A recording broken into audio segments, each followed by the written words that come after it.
Right, I'm having my usual move around with the furniture and shelving down. So I've taken a shelf down. Well, actually I didn't, Alan did. But I'm left with these raw plugs in the wall. So I'm going to show you how. Alan's told me how to get them out. This one fell out with the shelf when we took it off. You need a screw that's the same size as the one you've taken out, the raw plug. And then you screw it in. About that far out or further? No, that's plenty. About half inch into the wall, that's fine. Right, I'm going to stop there. Yep, that's fine. Okay. Then I need pliers. Pliers. And I put the pliers on. No. That way? That's the way. That way. Round the other way again. Round the other way? No. You didn't mention that little bit in there, did you? So now I know. So like that.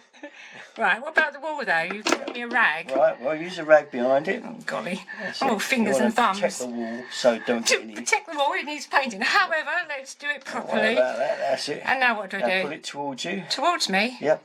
Keep going all the way. Keep going. Oh. Keep going. Oh. Oh. Hey. Clever, isn't I?